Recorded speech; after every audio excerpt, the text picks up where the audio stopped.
జై భీమ్, జై మాల. ఈ సందర్భంగా 17 సంవత్సరాల ఉద్యమ చరిత్ర కలిగిన నేను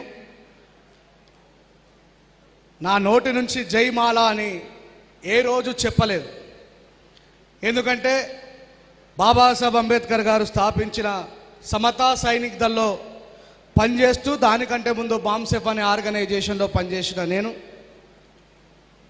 ఇందాక మా రమేష్ ఎవరో మాట్లాడుతూ లేదు మా శేఖర్ బాబు మాట్లాడుతూ చెప్పిండు, గ్రామ పోలీసులు, కామ్దార్లు, తలారోళ్ళు, సుంకరోళ్ళుగా ఊరి సంరక్షకులుగా ఉన్నటువంటి మనం నిజంగా మన జాతి సంరక్షణలో వెనకబడ్డామనేది 100% ఒప్పుకోవాల్సిన సత్యం. ఆ జ్ఞానోదయం నాకు 17 సంవత్సరాల తర్వాత అయింది. జై శాలివాహన, జై నాయకపోడ్, జై సేవాలాల్, జై బంజారా, జై మాదిగా, జై చాకలి అని ఎన్ని కులాల వాళ్ళు చెప్పుకున్నా చాలా బాగానే అనిపిస్తుంది. గోరెడ్డి వెంకన్న, జయరాజన్న, గద్దరన్న దగ్గర నుంచి మొదలుకొంటే నేటి గోరెడ్డి రమేష్ వరకు వాళ్ళ వారసులుగా చాకలి ఐలమ్మ మీదైనా సరే, సర్వాయి పాపన్న గౌడ్ మీదైనా సరే, ఎవరి మీదైనా సరే నిరభ్యంతరంగా పాటలు రాసిన మేము ఈ దేశంలో ఎవడైనా వాడి కులం గురించి గొప్పగా చెప్పుకోవచ్చు, కానీ మాలోడు మాత్రం తన కులం గురించి గొప్పగా చెప్పుకుంటే అదేదో నేరమైనట్టు, పాపమైనట్టు చిత్రీకరించారు. ఈరోజు మరి మాలలు మనువాదులు, మాలలు దోపిడిదారులు, మాలలు దోచుకున్నారు అని మాట్లాడినటువంటి వ్యక్తులకి సమాధానం చెప్పాల్సినటువంటి సందర్భంగా నేను కూడా ఒక మాల జాతి బిడ్డను కాబట్టి నేను ఎవరి మీద ద్వేషంతోనో, కోపంతోనో, అసూయతోనో, మిగతా కులాల పట్ల అక్కసుతోనో జై మాల అని అనలేదు. ఒక రోజు కాదు, 2 రోజులు కాదు, 30 సంవత్సరాల నుంచి మరి మాలల్ని దోపిడిదారులుగా చూపించినటువంటి మన సోదరుడైన మందకృష్ణ మాదిగ గారిని, అనా ఎందుకు మన తోటి సోదరులను తిడుతున్నావు? ఇగో ఎస్సీ రిజర్వ్ కాన్స్టిట్యున్సీ నుంచి గెలిచిన వివేకన్నకు మాలలతో పాటు మాదిగలకు కూడా ఓట్లేస్తేనే గెలిచిండు. మరి నాగరాజ్ సార్ కావచ్చు, మరి టీఆర్ఎస్ గవర్నమెంట్లో ఉన్నటువంటి ఎస్సీలు కావచ్చు, ఆఖరికి బీజేపీలో ఉన్నటువంటి ఎస్సీలు కూడా మాల మాదిగలు ఓట్లేస్తేనే గెలిచిండ్రు. మరి ఈ మాలోళ్ళు మాదిగోళ్ళు కలిసి ఒకటే హాస్టల్లో చదువుకున్నారు. మరి మాలోళ్లకు సపరేట్ హాస్టళ్ళు, మాదిగలకు సపరేట్ హాస్టళ్ళు పెట్టలేదు.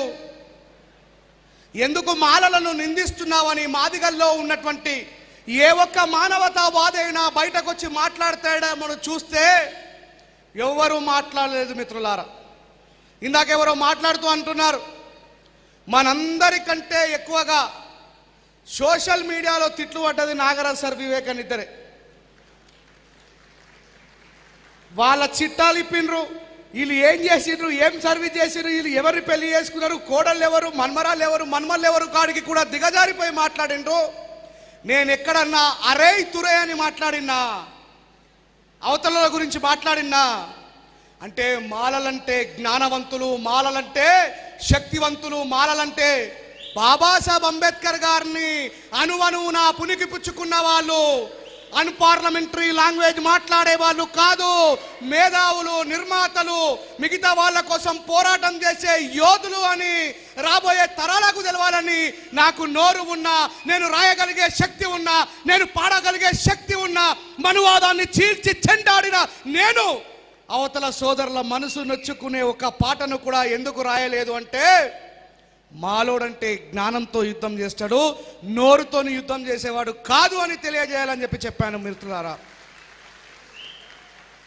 మరి ఈరోజు మనం పెట్టుకునే ఒక సభ ఉద్దేశం ఏమిటంటే, మిగతా ఏ కులం పైన కూడా అక్కస్సుని నింపుకోవడం కోసమో, మిగతా ఏ కులం పైనైనా సరే మరి ద్వేషాన్ని నింపడం కోసమో కాదు.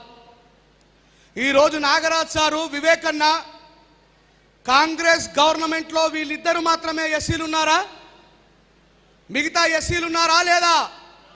చెప్పండి గట్టిగా, ఉన్నారా లేదా? మన డిప్యూటీ సీఎం ఎవరు? మాలనా కాదా? మరి ఎందుకు వాళ్ళెవరు మాట్లాడకున్నా వీళ్ళు మాట్లాడాల్సినటువంటి అవసరం ఏర్పడ్డదంటే వాళ్ళు వాళ్ళ అవసరాల్ని చూసుకున్నారు, వీళ్ళు జాతి అవసరాల్ని చూసిండ్రు. గుర్తుపెట్టుకోండి. జై భీమ్.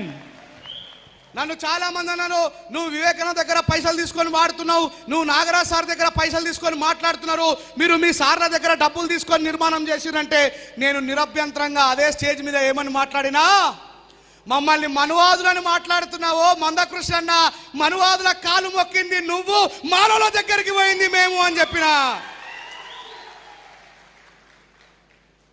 మనువాదుల దగ్గరకు ఇంకా పెత్తందారుల దగ్గరకు పోయి వంగి వంగి సలాములు పెట్టిన మీరు, వీళ్ళు మన రక్త సంబంధికులు, మన జాతి బిడ్డలు, అవునా కాదా? మరి ఎందుకు ఇంత దూరం వచ్చి నువ్వు నాగరాజ్ సార్కు నిద్ర లేకపోయినా, వివేకానందకు నిద్ర లేకపోయినా, వీళ్ళు ఈ నియోజకవర్గం వ్యక్తులా? రేపు మిమ్మల్ని ఓట్లు అడగడానికి వస్తారా? ఇది నా కుటుంబం, ఈ తెలంగాణ యావత్తు నా కుటుంబం అని అనుకున్నారు కాబట్టే వచ్చారు. గుర్తుపెట్టుకోండి. నా జాతి రాబోయే రోజులలో ఎంత బలహీనపడబోతుంది, మా పిల్లలు శత్రువులుగా ఈ దేశంలో చిత్రీకరించబడబోతున్నారనే విషయాన్ని గుర్తుపట్టినటువంటి వ్యక్తులు కాబట్టి ఈ జాతి యొక్క అభ్యున్నతి కోసం నిలబడాల్సిన అవసరం ఉందని గుర్తించినటువంటి వ్యక్తులు వీళ్ళిద్దరే కాబట్టి వాళ్ళకు అవసరాన్ని గుర్తించి మన వరకు వచ్చిండ్రు. నరేష్ మామ, నేను, భరత్ మామ, మా శేఖర్ బాబు అందరం కలిసిపోయి ఇట్లా మరి మన జాతి యొక్క ఐక్యతను ఎక్కడి నుంచి నిర్మాణం చేద్దాం. మాలోలంటే మొత్తం కూడా రకరకాల రాజకీయ పార్టీలలోకి వెళ్ళిపోయినరు. మాలోలంటే వ్యవసాయాలు చేసుకొని ఉద్యోగాలు చేసుకొని అంబేద్కర్ గారిని మర్చిపోయేటువంటి పరిస్థితికి వెళ్ళిపోతున్నారు. డ్రగ్స్కి, గంజాయికి, మందుకు, మద్యానికి బలైపోతున్నారు.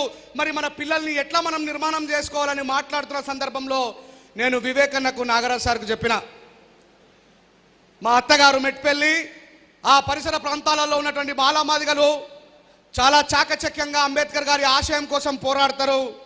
మాలోళ్ళు ఎవరికి అన్యాయం జరిగినా తెగబడి మరీ పోరాడతారని చెప్పిన. మీరు చూసుకోవచ్చు, ఎవడన్నా ఈడ రికార్డింగ్ చేసుకొని పోయి, లేకపోతే మా సీను రికార్డింగ్ చేస్తున్న దాంట్లోనో మిగతా దాంట్లో రికార్డింగ్ అవుతున్న దాంట్లో నేను, నరేష్ మామ, శేఖర్ బాబు, భరత్ మామ, ఇంకా చాలా మంది ఈ గడ్డ మీద అత్యధిక ఉద్యమాలు మీ అందరికి తెలుసమ్మా. మీ ఊర్లలో ఎక్కడ అన్యాయం జరిగినా మేము వచ్చినామా రాలేమా? గట్టిగా చెప్పాలి. వచ్చినామా రాలేమా? అత్యధికంగా మాదిగల కోసం జైల్లో గడపాల్సినటువంటి పరిస్థితి ఏర్పడ్డది. కానీ మేము ఎప్పుడు మాలా మాదిగలని చూడలేం, ఎందుకంటే మేము బాబాసాహెబ్ అంబేద్కర్ బిడ్డలం కాబట్టి. ఈరోజు అంబేద్కర్ గారిని అవమానిస్తే ప్రొఫెసర్ కాసిం అన్న కావచ్చు, మాదిగలలో చాలా మంది మేధావులు కావచ్చు, మనను అవమానిస్తే కాదు, వివేకానంద తిడితే మాట్లాడమనో, నాగరాజ్ సార్ని తిడితే మాట్లాడమనో, మాల జాతిని తిడితే మాట్లాడమనో కాదు, బాబాసాహెబ్ అంబేద్కర్ గారిని పార్లమెంట్లో అమిత్ షా అనేటువంటి ఒక మూర్ఖుడు అంబేద్కర్ అంబేద్కర్ అంబేద్కర్ అని ఎన్నిసార్లు చెప్తారయ్యా? అంబేద్కర్ అని చెప్పే బదులు దేవుడి పేరుని స్మరించుకుంటే మీకు స్వర్గం ప్రాప్తిస్తుంది అని అమిత్ షా మాట్లాడినప్పుడు ఏ ఒక్క మాదిగ సహోదరుడైనా, ఉద్యమకారుడైనా, అంబేద్కర్ గారి రక్త మాంసాలు భుజించి ఉద్యోగాలు సంపాదించుకొని వ్యాపారాలు చేస్తూ పరిశ్రమలు నెలకొల్పుకున్నటువంటి వ్యక్తులలో ఏ ఒక్కడైనా మాట్లాడతాడా అని చూస్తే ఒక ప్రొఫెసర్ గాలి వినోద్ కుమార్ తప్ప ఏ ఒక్క మాదిగ నాయకుడు, సహోదరుడు మాట్లాడలేదు. మిత్రులారా, నేను వాళ్ళని మాట్లాడమనో, బతిమలాడడం కోసమో, వాళ్ళు మాట్లాడాలని చెప్పడం కోసమో రాలేదు. అయ్యా, ఈ సందర్భంగా చెప్తా ఉన్నా, మాలలో అందరికంటే ఎక్కువగా చదువుకున్నారు, దోచుకొని తిన్నారు అంటున్నటువంటి వ్యక్తులకి నేను ఒక సవాల్ విసురుతా ఉన్నా ఈ మెట్పల్లి, కొరట్ల నియోజకవర్గం నుంచి. ఎందుకంటే V6 ద్వారా లక్షలాది మంది వీక్షిస్తున్నారు ఈ లైవ్ని. మాలోళ్లకు, మాదిగోళ్లకు, దక్కలోళ్లకు, సింధులోళ్లకు అందరికీ ఒకటే హాస్టల్ ఉన్నదా? మాలా మాదిగలకు వేరే హాస్టల్ ఉన్నాయా? మరి అందరికీ పెట్టిన పువ్వనే వాళ్ళకు పెట్టిరు, మనకు పెట్టిరా లేదా? మరి చదువుకొని ముందుకు పోవడం మనం చేసిన తప్ప, చదువుకోకపోవడం ఆ మిత్రులు చేసిన తప్ప? మరి ఇద్దరిని ఒకటే హాస్టల్లో పెట్టిన తర్వాత ఒరే మూర్ఖపు మనువాదపు తొత్తుల్లారా, మాలలు దోసుకొని తిన్నారని ఎట్లా మాట్లాడుతున్నారు అని చెప్పి సవాల్ చేస్తా ఉన్నా. అందరికీ సమానమైన హక్కులే ఉన్నాయి. డిసెంబర్ 1వ తారీఖు నాడు మాలా సింహ గర్జన జరిగిన తర్వాత సతీష్ మాదిగ అనేటువంటి ఒక కాంగ్రెస్ నాయకుడు వివేకానంద దగ్గరికి వచ్చి ఆయన ఆపర్చునిటీని రిసీవ్ చేసుకొని పోయిండు. కానీ వివేకానంద ఎక్కడ కూడా మాదిగల్ని చులకన చేసి కానీ, ఏయ్ మా మాలసింహ గర్జన జరిగిన తెల్లారి నువ్వు ఎందుకు వచ్చినావు అనలే. ఎందుకంటే ఆయన ప్రజాప్రతినిధి కాబట్టి, అన్ని వర్గాల ప్రజల్ని కాపాడుకోవాల్సిన బాధ్యత ఉంది కాబట్టి తెల్లారో మర్నాడే నిరూపించిండు. ఇప్పుడు నాగరాజ్ సార్ గారి దగ్గరికి ఎంతోమంది వస్తూ ఉంటారు. అంటే ఇక్కడ నేను ఏం చెప్పదలుచుకున్నా అంటే, మన నాయకత్వానికి ముందున్నటువంటి వ్యక్తులైనా మనమైనా ఎవరి మీద ద్వేషము అసూయ మనకొద్దు. ఇది మన ఐక్యతను నిర్మాణం చేసుకోవడం కోసం పెట్టుకున్న సభ. ఎవరి ఐక్యత? మాలల ఐక్యత కోసం. ఇక మనలో ఉన్నటువంటి ఈ చిన్న చిన్న మనస్పర్ధల్ని పక్కన పెట్టండి. కాంగ్రెస్లో పనిచేసిన మనోడే, టీఆర్ఎస్లో పనిచేసిన మనోడే, బీజేపీ ఒక్కటి పక్కన పెడితే వాడు దేంట్లో పనిచేసిన మనోడే గుర్తుపెట్టుకోండి. ఎందుకంటున్నా, అవతలందరూ రాజకీయంగా ఎట్లా బెనిఫిట్లో ఉంటారు, మనం ఎట్లా ఉంటామో చూడాలి. వాళ్ళ కోసం బయట వచ్చి కొట్లాడేది మనమే. చంద్రబాబు నాయుడు గారిని, రాజశేఖర రెడ్డి గారిని ఎన్ని పెళ్లిళ్ళల్లో కలిసి భోజనం చేయంగా చూడలేదు మనం. సో ముఖ్యంగా నేను యువతకు చెప్పాల్సిన మాట ఏంటంటే, మనం బాబాసాహెబ్ అంబేద్కర్ గారిని ఎక్కువగా చదవాలి. దౌర్భాగ్యమైన పరిస్థితి, ఈ V6 ఛానల్ ద్వారా నాకంటే ముందు పుట్టిన మాలా మేధావులారా సిగ్గుపడండి. మిగతా వాళ్ళ చరిత్ర రాసిన మీరు మాలల చరిత్ర రాయలేరు. నేను మాలల చరిత్ర గురించి మాట్లాడాల్సిన పరిస్థితి ఏర్పడి ఒక పుస్తకాన్ని కొందామని పోతే ఎన్నడో బొనిగెల రామారావు గారు రాసిన పుస్తకం తప్ప ఒక్క పుస్తకం కూడా లేదు. అంటే మరి ఇదే మాల మేధావులు మాలలకు చరిత్ర లేదని ఈ సమాజానికి చెప్తున్నట్ట ఆలోచించాలా. V6 ఛానల్ ద్వారా నేను చెప్తా ఉన్నా. మన పాట రాసుకోవాలంటే భయం, మన చరిత్ర రాసుకోవాలంటే భయం, మన గురించి మాట్లాడాలంటే భయం. ఇకపై ఈ భయాలన్నిటినీ పక్కన పెడదాం. మనం మహరు వారసులం. 500 మంది 28,000 మందిని తరిమి ఊచకోత కోసిన వారసత్వం నుంచి వచ్చిన వ్యక్తులం గుర్తుపెట్టుకోండి. రాబోయే నెక్స్ట్ మంత్ జూలై, ఇదేనా జూలై, ఇది జూలై తర్వాత వచ్చే ఆగస్టు ఫస్ట్ వీక్లో ఈ బాబాసాహెబ్ అంబేద్కర్ గారు ఏ వంశంలోనైతే పుట్టినరో, ఏ 500 మంది అయితే 28,000 మందిని ఊచకోత కోసిండ్రో, 28,000 మంది డివైడెడ్ బై 500 ఒక్కొక్కడు 56 మందితో సమానం. ఒకటే ఒక బాబాసాహెబ్ అంబేద్కర్ పీడితులైన కాశ్మీర్ నుంచి కన్యాకుమారి వరకున్న పీడితులందరి తలరాతలు మార్చిండు బాబాసాహెబ్ అంబేద్కర్ గారు. అదే DNA మన ఒంట్లో కూడా ఉంది. కానీ మనం మనువాదం అనేటువంటి మత్తులో ఉన్నాం. ఆగస్టు ఫస్ట్ వీక్లో నేను నా స్వహస్తాలతో రాసిన మహర్యోధ పుస్తకాన్ని ఈ సమాజానికి, ఈ మాల జాతికి పరిచయం చేయబోతున్నా, గుర్తుపెట్టుకోండి. అందుకే బాబాసాహెబ్ చెప్పిండు, సింహాల చరిత్ర సింహాలే రాసుకోవాలా, లేకపోతే వేటగాడు చెప్పే బుర్ర కథనే చరిత్ర అవుతుందని చెప్పి ఈ సందర్భంగా స్టేజ్ మీద ఉన్న మా నరేష్ మామకు కూడా మీ అందరి ముందర ఒక సవాల్ విసురుతా ఉన్నా. గీడొచ్చి నిలబడు నువ్వు, నిలబడు నువ్వు. ఈయన నాకంటే కూడా మేధావి, కానీ ఏం మాట్లాడకుండా సప్పుడాకి ఇంటికానే ఉంటాడు. అంటే నన్ను ఒక్కొన్ని చేసి శత్రువుల మధ్యలో వదిలేస్తావా మామ? రేపటి నుంచి నువ్వు కూడా రాస్తా అని మాట వీళ్ళందరికీ చెప్పు. రాస్తావా రాయవా? క్లాస్ 1 ఆఫీసర్ అంతా తెలివిని పెట్టుకున్నాడు. నాకు మాత్రం చెప్తాడు, మనలోకి చెప్తాడు. ఇందాక మా ప్రశాంత్ కూడా మాట్లాడాడు. నరేష్ మామ మాట్లాడడం మొదలు పెడితే ఆయన ముంగడ ఎవడు మాట్లాడడానికి నిలబడాడు. అట్లా మనలో ఉన్నటువంటి మేధావుల్ని కూడా మనం బయటకు తీసుకొని రావాల్సినటువంటి అవసరం ఉందని తెలియజేస్తూ, వివేకన్నకి, నాగరాజ్ సార్ గారికి భరోసానిచ్చినటువంటి మా అక్క చెల్లెలందరికీ కూడా పాదాభివందనం, మా అన్నదమ్ములందరికీ కూడా పాదాభివందనం. ఒక్కరోజు ఆకలితో చచ్చిపోయే వాళ్ళం కాదు. మా ఇమానుయేల్ గారికి తెలుసు, ఉన్నవారా? నన్ను ఏ మీటింగ్ పోయినా ప్రధాన వక్తగా ఆడ కూర్చుని పెడతారు. నాకు 6 గంటలకు 7 గంటలకు తప్ప బువ్వ దొరకదు. నిజమా కాదురా? కానీ ఆకలిని ఓర్చుకోగలుగుతా, కానీ అవమానాన్ని మాత్రం ఓర్చుకోను, గుర్తుపెట్టుకోండి. అమిత్ షా ఏమన్నాడు? అంబేద్కర్ అంబేద్కర్ అంబేద్కర్ ఎన్నిసార్లు అంటాడు కదా. నాతో పాటు మీరు అందరూ స్టేజ్ మీద, స్టేజ్ కింద అలా అంబేద్కర్ అంబేద్కర్ అంబేద్కర్ అంబేద్కర్ అంబేద్కర్ అంబేద్కర్ అంబేద్కర్. మెట్టిపల్లి దమ్ము గింతేనా? కొరట్ల నియోజకవర్గం మాలా సింహాలు ఎట్లుండాలి? అంబేద్కర్ అంబేద్కర్ అంబేద్కర్ అంబేద్కర్ అంబేద్కర్ అంబేద్కర్ అంబేద్కర్ అంబేద్కర్. ఇదే నినాదంతో ముందుకు పోదాం. మన పిల్లలందరికీ కూడా బాబాసాహెబ్ అంబేద్కర్ చరిత్ర చెప్దాం. బయట ఒక చెల్లె జ్యోతి అని పుస్తకాలు అమ్మడానికి వచ్చిందా? దయచేసి మీలో ఎంతమందికి బాబాసాహెబ్ అంబేద్కర్ గారు అంటే ఇష్టమో చేయలేపండి, దించండి. ఈరోజు ఈ సభకు వచ్చి ఒక ప్రమాణాన్ని చేసుకోండి మీ మనసు మీద. పోతూ పోతూ ప్రతి ఒక్కళ్ళు నా జీవితాన్ని మార్చిన ఒక పుస్తకం పేరు చెప్తా, అది మనం తాగే బీర్ కంటే కూడా తక్కువ రేటు. అంబేద్కర్ గారి జీవిత చరిత్ర తెలుగు అనువాదం డాక్టర్ ఎండ్లూరి గారి పుస్తకం. అంబేద్కర్ గారి జీవిత చరిత్ర తెలుగు అనువాదం డాక్టర్ ఎండ్లూరి గారి పుస్తకం. ఎంతమంది కొనుక్కొని పోతారో చేయలేపండి అయ్యా. మీరు కొనరా బాబు? 120 రూపాయలు లేవా మన దగ్గర? తెలంగాణ భారతదేశంలో తాగుట్ల నెంబర్ 1 అయితే ఈ ఆర్మూర్ నుంచి జగిత్యాల దాకా మనం నెంబర్ 1 అని చెప్పి చెప్తున్నారు బయట. ఒక బీరుని త్యాగం చేయలేమా మనం?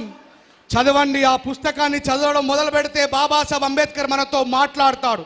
బాబాసాహెబ్ అంబేద్కర్ మనకు దిశానిర్దేశం చేస్తాడు. ప్రతి ఒక్కళ్ళు పుస్తకం తింటే బొర్రొస్తుంది, తింటే చెప్పండి గట్టిగా, తింటే పుస్తకాలు చదివితే బుర్ర వస్తుంది, తింటే బుర్ర వస్తుంది, పుస్తకాలు చదివితే బుర్ర వస్తుంది. మాలోళ్ళు అంటే మేధావులు. మందకృష్ణ చెప్పిండు సార్ ఇంటర్వ్యూలో, వాళ్ళు పైకి ఏం చేసినట్టు కనబడాడు సార్, కింద మాత్రం ఆ వివేక్ వెంకట సార్, నాగరాజ్ సార్, ఈ మేధావులు అందరూ పిలిపించుకొని వీళ్ళకి ఎట్లా పేపర్ రైటింగ్ చేయాలని చెప్పి చెప్తారు సార్. సార్ అలా ఏదో ఒక రోజు తిరగబడి చేస్తారు సార్ మా మీద అని చెప్పి చెప్పాడు. అంటే మందకృష్ణకే మన మీద నమ్మకం ఉన్నది, మన మీద మనకు నమ్మకం లేకపోతే ఎట్లా? సో మీరందరూ కూడా మేధావులుగా కావాలని, ఈ మెట్పల్లి కొరుట్ల నియోజకవర్గమే రేపు మనం ఏబిసిడి వర్గీకరణ కొట్టివేయబడ్డ తర్వాత రాజ్యాంగ విజయోత్సవ సదస్సులు జరుపుకోబోతున్నాం లక్షలాది మందిగా.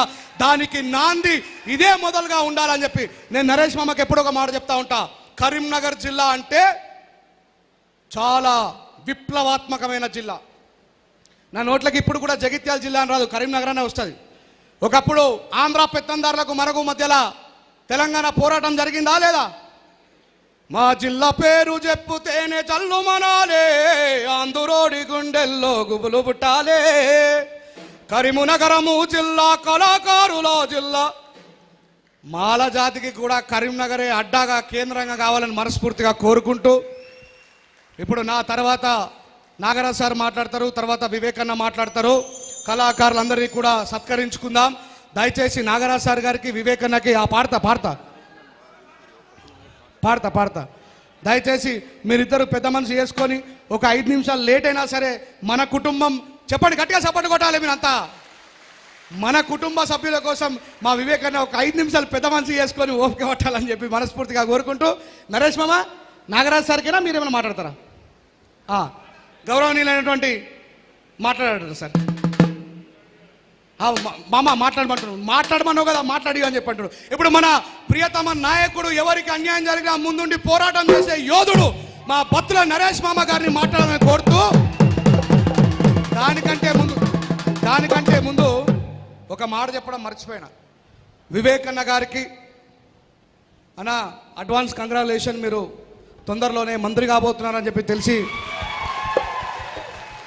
మరి మన పోరాట ఫలితాలకి మాలా జాతి కోసం అండగా నిలబడ్డ ఈ నాయకులిద్దరికీ మాలా జాతి ఎప్పుడు కూడా అండగా ఉంటుందని చెప్పేసి రాష్ట్ర ముఖ్యమంత్రి రేవంత్ రెడ్డి గారితో పాటు ప్రతిపక్ష నాయకులకు కూడా తెలియజేస్తూ, సార్ మీ ఇద్దరికి స్పెషల్ రిక్వెస్ట్ ఏంది అంటే, ఈ ఏరియాలో పోలీసుల బిహేవియర్ ఏం లేదు, మేము దొంగలం లంగనం కాదు, కానీ ఎస్సీ ఎస్టీ అట్రాసిటీ కేసు అయితే 41 CRPS నోటీస్ లేకుండా అరెస్ట్ చేయమని చెప్పి పోరాటాలు చేయడం ద్వారా మా మీద, మా అనుచరుల మీద భయంకరమైనటువంటి దాడులకు గురి చేస్తూ ఉన్నారు.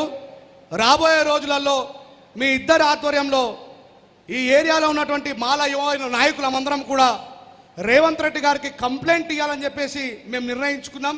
మీరు అపాయింట్మెంట్ ఏర్పాటు చేసి ఈ యొక్క అంటే 41 CRPS నోటీస్ ఇవ్వడం అనేది ఎస్సీ ఎస్టీ అట్రాసిటీ ప్రివెన్స్ యాక్ట్కి సంబంధమే లేదు. అది సిపిగా చేసిన నాగరాజ్ సార్ గారికి కూడా తెలుసు.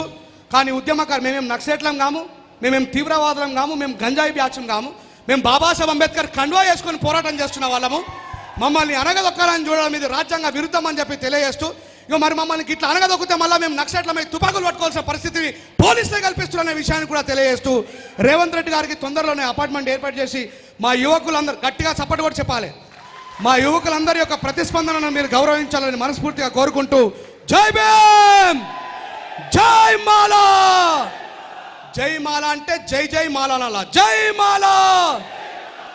టాప్ లేచిపోవాలా, జై Mala. Thank you very much. మామ నువ్వు మాట్లాడగానే ఇమీడియట్లీ నాగరాజు సార్ మాట్లాడు. Thank you. జై భీమ్, జై భీమ్.